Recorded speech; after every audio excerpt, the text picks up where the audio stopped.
नमस्कार. हळद रुसली कुंकू हसलं ह्या मालिकेत आपल्याला आज पाहायला मिळणार आहे. आपल्या कृष्णाने बायजाबाईंच्या डोक्यात काठी मारल्यामुळे तिला तिची आई ही बायजाबाईच्या घरी घेऊन येते. सार्वजनिक रूपात ती सगळ्यांसमोर तिला माफी मागायला लावते. सगळेजण तिथे उपस्थित असतात. मीडियातलेही काही लोक तिथे आलेले असतात आणि कृष्णाची आई तिची माफी मागत असताना मग ती म्हणते, तुम्ही का तुमच्या मुलीच्या वतीने माफी मागताय? त्यावेळेला ती मुलीला सांगते, अगं तू माफी माग. मग ती तिच्यासमोर झुकते आणि हात जोडून म्हणते, माझ्याकडनं चुकी झाली, मला माफ करा, पण मी असं ठरवून नव्हतं केलं आणि माझ्या आईवर यांनी हात उगारला. ह्या गोष्टीचा मला संताप झाला. मी त्यांना मारण्यासाठी पुढे आली, ते बाजूला झाले आणि चुकून तुमच्या डोक्यात काठी लागली. माझा काही उद्देश नव्हता एक आईला वाचवायला आणि दुसऱ्या आईला मारायला, आणि माझ्या मनातही तसं काही नव्हतं. फक्त माझ्याकडनं चुकून तुम्हाला काठी लागली ह्या गोष्टीची मला वाईट वाटतं. मी हात जोडून तुमच्यासमोर माफी मागते, कान पकडते हवं तर, असं म्हणत गोड गोड बोलू लागते. बायजाबाईच्या मनात खरं तर खूप राग खदखदत आहे, पण आता मीडिया आहे, इथली आपली जनता आहे, यांच्यासमोर चांगलं तर वागायला हवं ना. मग ती म्हणते, अगं जाऊ दे, झालं गेलं गंगेला मिळालं, पण आता तुझं नाव काय? तर ती सांगते, माझं नाव कृष्णा आहे. मग कृष्णा, जे झालं ते विसरून जा आणि आता आपण नव्याने सुरुवात करू आणि झालेलं गोष्टीचा पुन्हा पुन्हा उच्चार करायलाच नको, हो की नाही? आणि खरंच तुम्ही खूप भाग्यवान आहात. अशा हुशार आणि संस्कारी मुलीला तुम्ही जन्म दिला आहे. तिला तुमच्याबद्दल किती आदर आहे, ती तुमच्यावरती किती प्रेम करते. तुम्हाला जरा त्रास झाला तर ती लगेचच स्वतः पुढे आली आणि त्या संकटाच्या समोर उभी राहिली. खरंच अशी मुलगी लागायला भाग्य लागतं. चला आता सगळ्यांनी घरी जा, मी माफ केलं आहे आणि मी पण बरी आहे असं म्हटल्यावर सगळे गावकरी, मीडिया सगळे आपापले निघून जातात. सगळे निघून गेल्यावर काकी साहेबांसमोर हात जोडून माफी मागत जयवंतराव सांगतात, माझ्याकडनं चुकी झाली, सॉरी.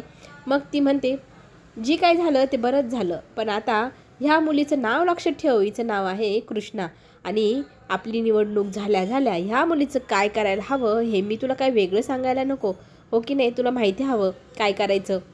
त्या मुलीचं चांगला बंदोबस्त करायचा. इकडे दुष्यंतने पूजाला बोलवलेलं असतं.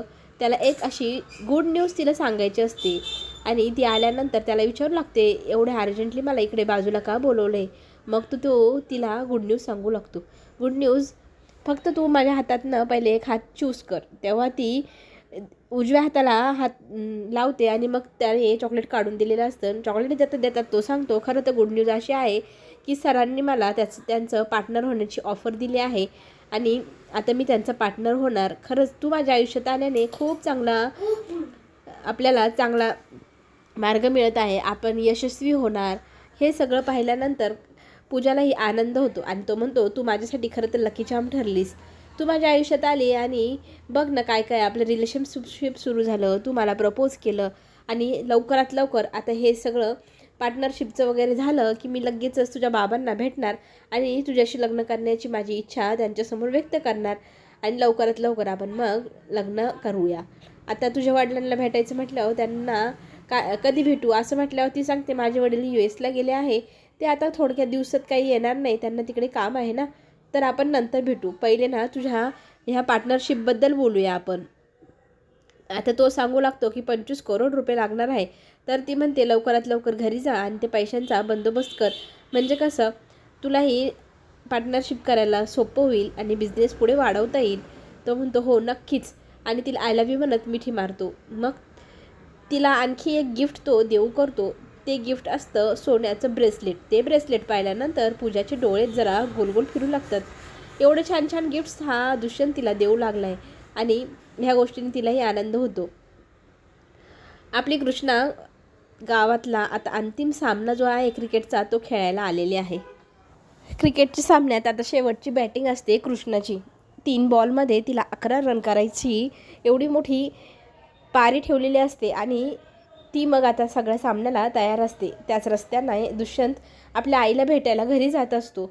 इकडे कृष्णा बॅटिंगसाठी तयार असते. ढोल ताशे वाजत असतात आणि छान प्रकारे कॉमेंट्रीही चालू असते आणि किती रन्सला किती काय बाकी आहे म्हणून सगळ्यांना उत्सुकता लागली आहे. कृष्णाने जर हे मिळवलं तर लवकरच आपण जिंकणार. सगळ्या टीमला तिच्याकडनं खूप अपेक्षा असतात आणि त्या अपेक्षांवरती खरंही उतरते.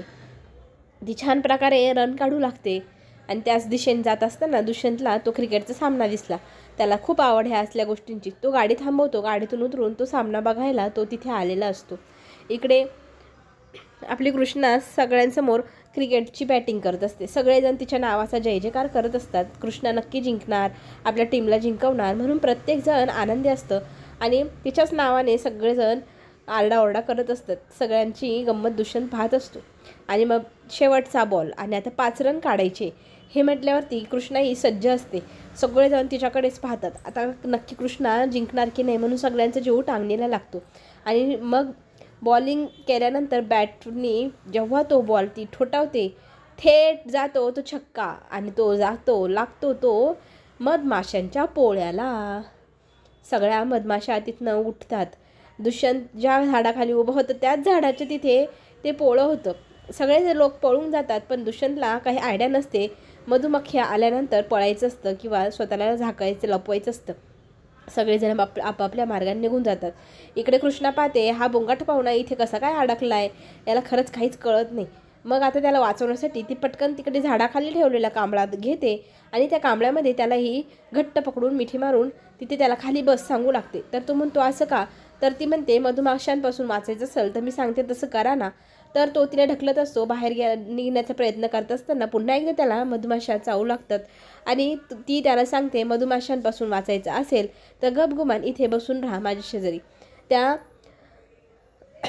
झोऱ्याच्या ब्लँकेटच्या खाली दोघंही बसलेले असतात आणि दुष्यंतला ते क्षण आठवत असतात जेव्हा ती त्याला पहिल्यांदा भेटली होती. असंच दोघं एकमेकांच्या जवळ आलेले. तो उठतो, परत जायला निघतो. पुन्हा एकदा मधुमाशा त्यांच्या ब्लँकेटमध्ये घुसू लागतात. त्यांना परत ती खाली बसवते आणि सांगते जर मधुमाशांनी खूप चावलं तर तुम्हाला खूप त्रास होईल. मी सांगते म्हणून तर इथे गपगुमान बसून राहा. त्याला मधुमाशांपासून वाचवण्याचा पूर्णपणे प्रयत्न कृष्णा करत असते. त्यांना ती तिथेच थांबवून ठेवते. पुढे आपल्याला असं पाहायला मिळेल कृष्णाचे 2-3 मित्र तिला वाचवण्यासाठी येत असतात. तिला हाका मारतात. ती त्यांना आवाज देत असते मी इथे अडकले आहे. मग ते तिकडनं येतात.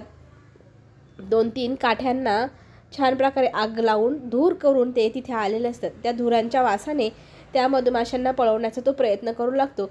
सगळ्या बाजूने ते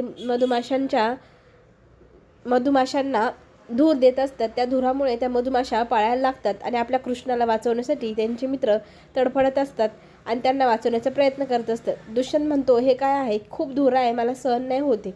पण त्याला ती सांगते सहन तर करावंच लागेल. जर यांना ह्या वासाला सहन नाही केलं तर मधुमाशा आपल्याला पूर्ण फाडून तोडून ठेवतील. त्यामुळे गपगुमान थोडा वेळ मधुमाशा जाईपर्यंत इथे बसा.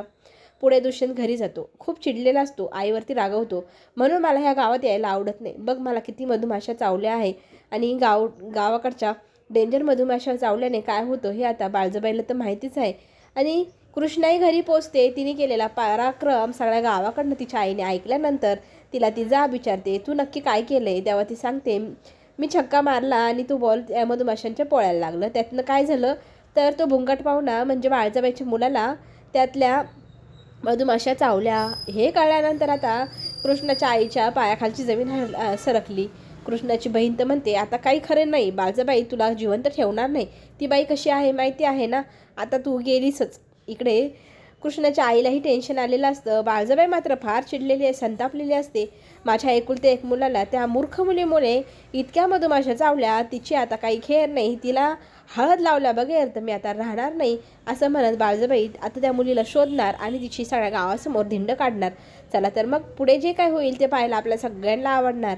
पुढे येणारा ट्विस्ट ह्या दोघांना कसं एकत्र आणतो, बाळजाबाईच्या डोक्यावर कशा मिऱ्या आपली कृष्णा वाटते हेही आपण पाहूया. चॅनलला नक्की सबस्क्राईब करा. आपण पुन्हा भेटू. धन्यवाद.